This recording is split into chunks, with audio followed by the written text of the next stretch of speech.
নমস্কার। আশা করি তোমরা সকলেই খুব ভালো আছো। আজ আমি তোমাদের পড়ে শোনাবো শীর্ষেন্দু মুখোপাধ্যায়ের লেখা ছোট গল্প হারানো জিনিস। গল্পটি যদি তোমাদের ভালো লেগে থাকে তাহলে বন্ধুদের সঙ্গে শেয়ার করো আর একটা লাইক দিও। আর আমার চ্যানেল এখনো যদি সাবস্ক্রাইব না করে থাকো তাহলে চটপট সাবস্ক্রাইব করে নাও, যাতে আমার পরবর্তী গল্প সবার আগে পৌঁছে যায় তোমার ফোনে।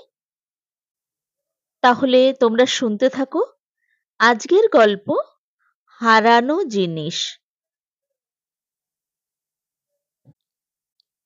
নস্যির কৌটোটা কোথায় যে রাখলেন সুধন্য কিছুতেই খুঁজে পাচ্ছেন না। নাক দিয়ে জল আসছে, সুরসুর করছে, ভারী অস্বস্তি। সম্ভব অসম্ভব সব জায়গাতেই খুঁজেছেন। দুই একবার মিনমিন করে বউ হেমন্তবালাকেও জিজ্ঞাসা করেছেন, জবাব পাওয়া যায়নি। হেমন্তবালা রেগে আছেন। ছোট মেয়ে বুচি পুরনো তেঁতুলের শেষ একটা ডেলাও চুরি করে নিয়ে গেছে। পুরনো তেঁতুলের একটা মাখা করতে গিয়ে হেমন্তবালা ডেলাটুকু বের করে ধনেপাতা, গুড়, লঙ্কা সব গুছিয়ে রেখেছিলেন। পুরনো তেঁতুলের এই মাখাটা তার বড় প্রিয়। সবই পড়ে আছে, ধনেপাতা, লঙ্কা, গুড়, কেবল তেঁতুলটুকুই নেই। একটু আগে ফ্রকের কোচড় ভরে মুড়ি নিয়ে গেল রান্নাঘর থেকে ওই হতচ্ছাড়া মেয়েটা। ওরই কাজ। সেই থেকে হেমন্তবালা কারো কথার উত্তর দিচ্ছে না। সুধন্যও তেমন সাহস পাচ্ছেন না বেশি জিজ্ঞাসাবাদ করতে। যৌবনকালটা এই নস্যি নিয়ে বড় অশান্তি গেছে। ফুলশয্যার রাতে বউয়ের সঙ্গে প্রথম পরিচয়ের প্রাক্কালে সুধন্য একটি প্রচণ্ড নস্যি নিয়ে স্নায়ু ঠিক রাখার চেষ্টা করেছিলেন। নতুন বউ হেমন্তবালা প্রথম কাছে এসে খুব অবাক হয়ে গেল। বলল, তুমি নস্যি নাও? লজ্জিত সুধন্য বললেন, নি মাঝে মাঝে। মাগো, নোংরা জিনিস, সিগারেট খেতে পারো না? সুধন্য নিভে গিয়েছিলেন। নতুন বউ নস্যি ঘেন্না পায়, কিন্তু তিনি করেন কি? স্কুলের নিচু ক্লাস থেকে নেশা ছাড়ানোও যায় না। তবু নতুন বউয়ের ঘেন্না দেখে বিয়ের পরপর নস্যি ছেড়ে সিগারেট ধরেন। কিন্তু তাতে চোখে জল আসে, গলা খুসখুস করে, নেশা আসে না। উপরন্তু নস্যির অভাবে সারাদিন নাকে জল আসে, হাঁচি আসে, মাথাটা ঘোলাটে লাগে। একটিপ নস্যির জন্য প্রাণ আনচান করে। হেমন্তবালা বলতেন, নস্যি নেওয়া পুরুষ বড় বিচ্ছিরি। সুধন্যর বিচ্ছিরি হওয়ার ইচ্ছে ছিল না, তবু পুরস্কার দিয়েও নস্যির ওপর জয়ী হওয়া যায়নি। তার অবস্থা দেখে অবশেষে তার মা তাকে ডেকে বললেন, বাবা, নস্যি না নিলে তুই কি বাঁচবি? সারাদিন তোর চোখ মুখ কেমন ধারা জলে ডোবা মানুষের মতো দেখায় যে। নতুন বউ রাগ করে তো করুক, মেয়েরা বড় ট্যাটন হয়, ওসব মন বুঝেও তো চলতে নেই। পেয়ে বসবি, তুই পুরুষ পুরুষের মতন হ, নস্যি ধর আবার, নইলে শরীর পাত হয়ে যাবে যে। নেশা কি সহজে ছাড়া যায়? মায়ের আদেশে সুধন্য আবার নস্যি ধরেন। নস্যি ধরে হাঁপ ছেড়ে বাঁচলেন বটে, কিন্তু হেমন্তবালা এক সপ্তাহ কথা বললেন না। তারপর যখন কথা বললেন, সে কথাও আগ্নেয়গিরির মুখ থেকে বেরিয়ে আসা লাভা ছাড়া কিছুই নয়।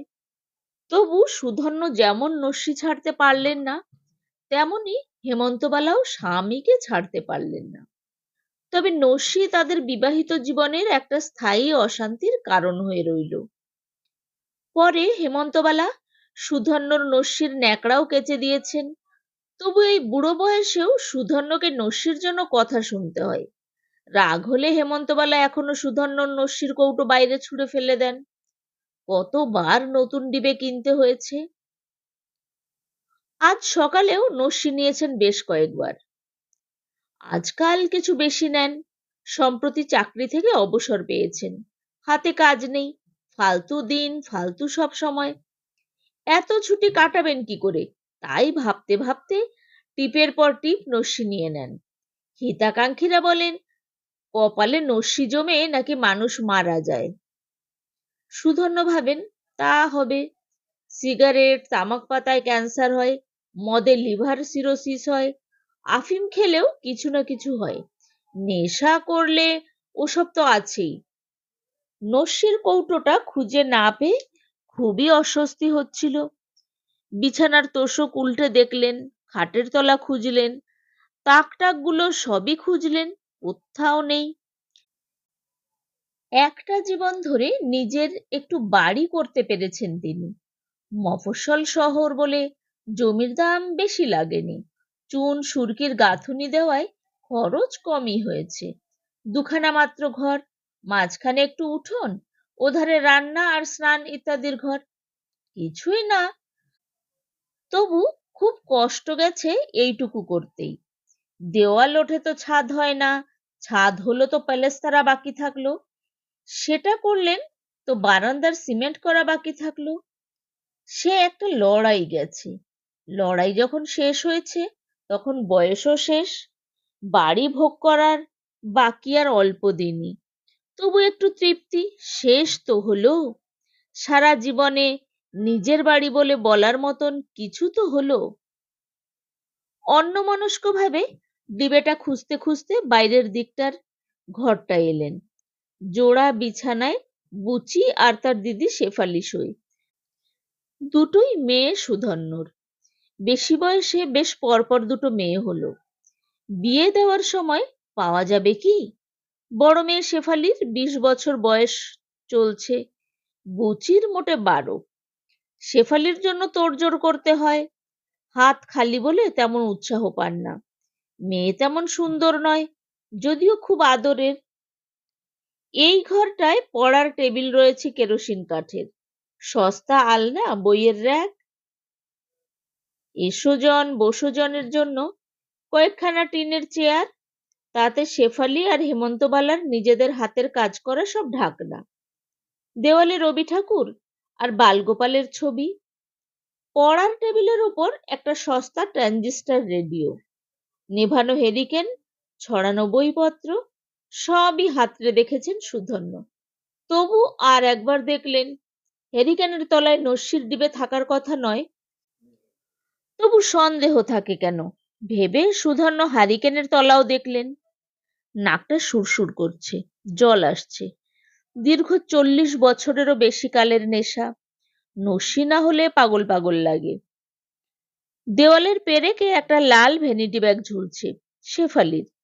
আজকাল গরিবের মেয়েদেরও এসব থাকে, ভ্যানিটি ব্যাগ, লিপস্টিক, ঘড়ি। তার মেয়েরও আছে। একটা জীবন ধরে ল্যান্ড সেটেলমেন্ট অফিসের কেরানি ছিলেন।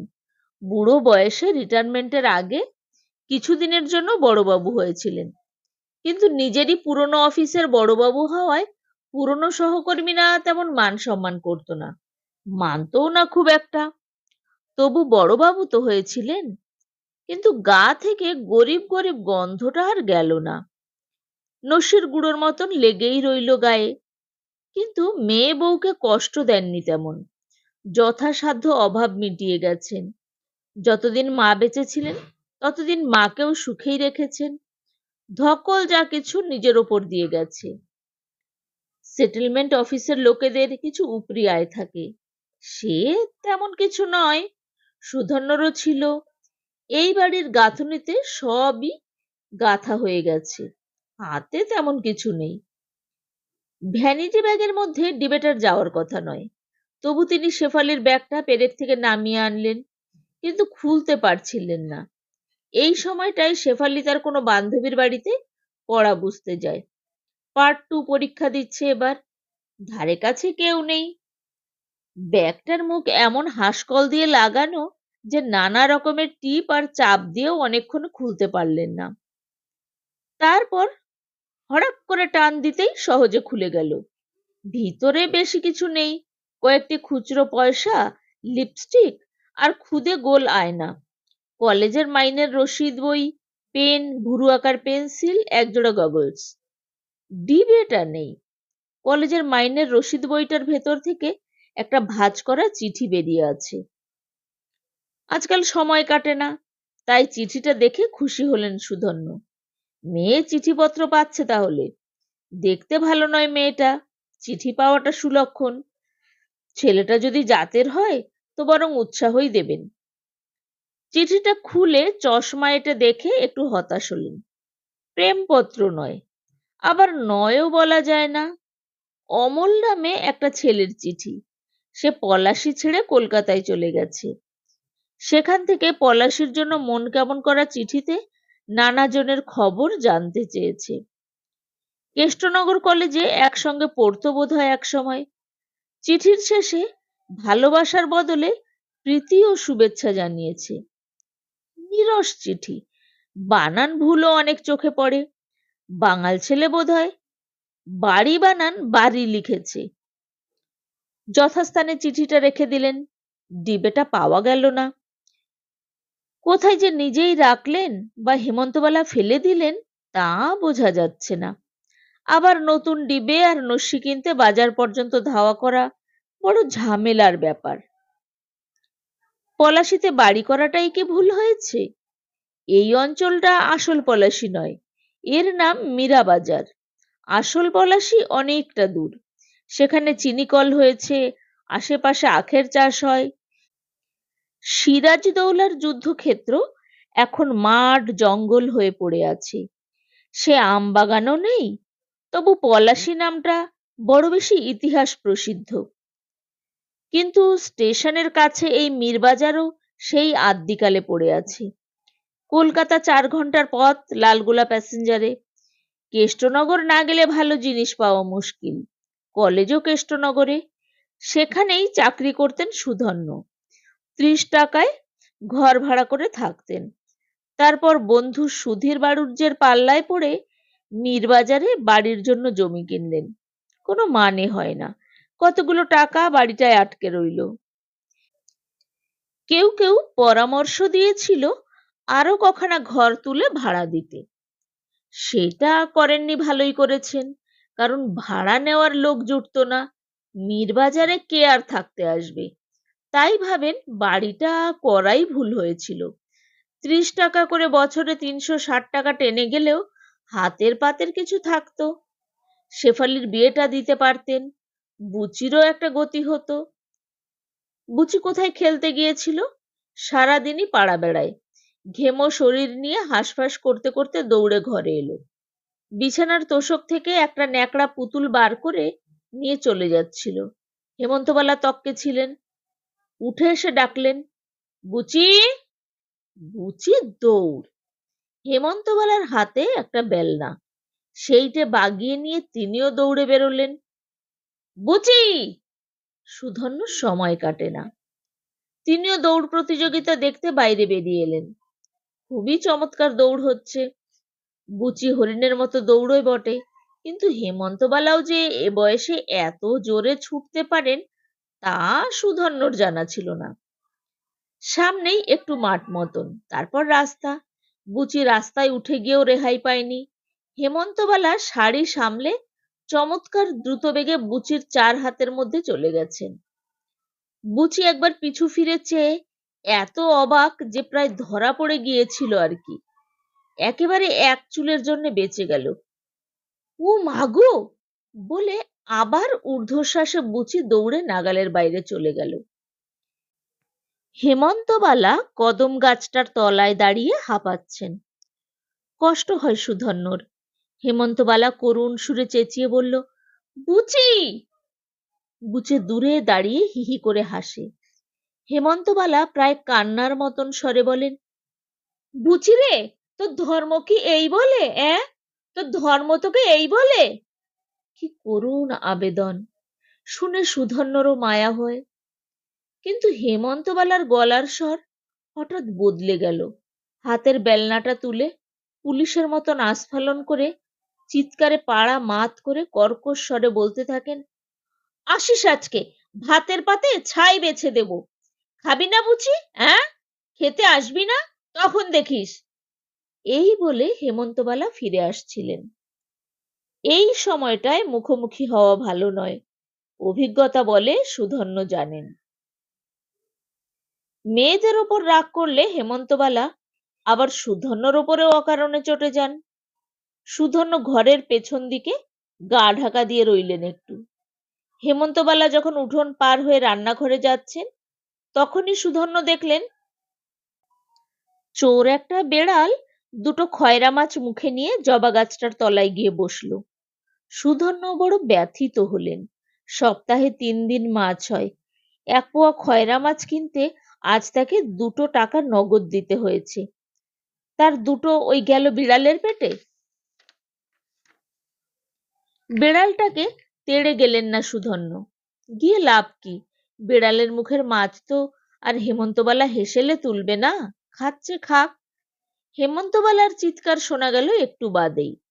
চোখের পলকে দুটো মাছ হাওয়া হয়ে গেল। বুচির বাপ কি একটু চোখে চোখেও রাখতে পারে না বাড়ি ঘর নাকি? হ্যাঁ, কোথায় গেল লোকটা? হ্যাঁ, নস্যির ডিবেটা এখনো পাওয়া যায়নি। সুধন্যর খুব অস্বস্তি হচ্ছে। বুচিটা বাড়ি ফিরলে ওর মায়ের হাতে আজ খুব পেটান খাবে। দুপুরের কলকাতা যাওয়ার ট্রেনটা এসে স্টেশনে ঢুকলো। সামনের মাঠ ভেঙে দুজন ধুতি পরা লোক গাড়ি ধরতে দৌড়চ্ছে। চমৎকার দৌড়। কিছুক্ষণ চেয়ে থাকেন সুধন্য। পাবে কি না পাবে? স্টেশনের হাতায় প্রায় পৌঁছে গেছে। ঘন্টি বাজলো, গার্ড হুইসেল দিল, ইঞ্জিন কু দিল, সব নিয়ম মাফিক। ছেলেবেলা থেকে দেখে আসছেন ঠিক এইভাবেই ট্রেন ছাড়ে। লোক দুটোর একজন সিগন্যালের তারে হোঁচট খেয়ে পড়তে পড়তে সামলে গেল। সুধন্য হাঁ করে চেয়ে আছেন। শেফালির গলা পেলেন, বাবা! উত্তর দিলেন না। দেখছেন না, পেয়ে গেল। ওই প্রথম লোকটা উঠে পড়েছে কামরায়। উঠে হাত ঝুলিয়ে দ্বিতীয় লোকটাকে চলন্ত গাড়িতে তুলে নিল টেনে। বাঁচা গেল। বাবা, হাঁ করে দেখছো কি? হুম? মনটা ভালো নেই। কেন যে বুচিটা তেঁতুল চুরি করতে গেল? আজ দুপুরে খাওয়ার সময় ফিরে এলে খুব মার খাবে মেয়েটা। ছোট মেয়েটা যতই দামাল দুষ্টু হোক, ওর কান্না শুনলে সুধন্যর বুকটা কেমন করে যেন। ওটার ওপর তার বড্ড মায়া। ছোট মেয়েটা। কি দেখছিলে? শেফালি জিজ্ঞাসা করে ফের। দুটো লোক দৌড়ে ট্রেন ধরলো, তাই দেখলাম। আজকাল আর দেখার আছেটা কি? যা চোখে পড়ে দেখি। শেফালি এমনিতে শান্ত মেয়ে, কিন্তু খুব জেদি, রাগীও। তাছাড়া বাপকে বাপ বলে বিশেষ গ্রাহ্য করে না। বেশি আদর দিলে যা হয়, যারা আদর দেয় তাদের ওজন কমে যায় এদের কাছে। শেফালি বিরক্ত হয়ে বলল, শোনো, আমাদের বায়োসায়েন্স থেকে মহারাষ্ট্র পাঠাচ্ছে স্পেসিমেন কালেকশনে। প্রায় 20 জনের টিম যাবে। ও, কলেজে একটা গ্র্যান্ট দিচ্ছে, যাতায়াতের ভাড়া ওরাই দেবে, থাকা খাওয়ার খরচ আমাদের। পার হেড 150 টাকার মতন লাগবে। ও, আমাকে সিলেক্ট করেছে? সুধন্য চুপ করে থাকেন। শোনেন হেমন্তবালা বেড়ালের 14 পুরুষ উদ্ধার করছেন, সেই সঙ্গে বুচি আর সুধন্যকেও। টাকাটা দেবে বাবা? টাকা? টাকা মোটে 150। আচ্ছা, না হয় তুমি আরো কম দিও। 100তেই আমি চালিয়ে নেব। একটা জায়গায় ঘোরাও হবে। সুধন্য শ্বাস ফেলেন। দেবেন বই কি, না দিয়ে যাবেন কোথায়? বরাবর দিয়ে আসছেন। বুচিটা বড্ড মার খাবে আজ। বেড়ালটা দুটো মাছ নিয়ে গেল। মোট 5টার মধ্যে 2টো। শেফালি 100 টাকার ধাক্কায় ফেলে দিল। বাড়িটায় কত টাকা আটকে আছে। ছেলেও নেই যে ভোগ করবে। কি লম্বা ছুটি চলছে রে বাবা। নসির ডিবেটা কখন কিভাবে হাতে এসে গেল কে জানে। ঠিক ম্যাজিশিয়ানের মতন। কোথাও কিছু না, হঠাৎ হাতে চেয়ে দেখেন নসির ডিবেটা হাসছে। বড় খুশি হন সুধন্য। ভগবান মঙ্গলময়। সুধন্য পৃথিবী ভুলে নসির ডিবের মুখে টোকা মারেন। খুব জোর অ্যাক্টিভ নস্যি নেবেন। এতক্ষণ তোমরা শুনছিলে শীর্ষেন্দু মুখোপাধ্যায়ের লেখা ছোট গল্প হারানো জিনিস। গল্পটি কেমন লাগলো কমেন্ট বক্সে লিখে জানাতে ভুলো না। তোমাদের সুচিন্তিত মতামত আমাকে অনেক সমৃদ্ধ করবে। অনেক শুভেচ্ছা নিও, ভালো থেকো, আর আমার পরের গল্পের জন্য অপেক্ষা করো।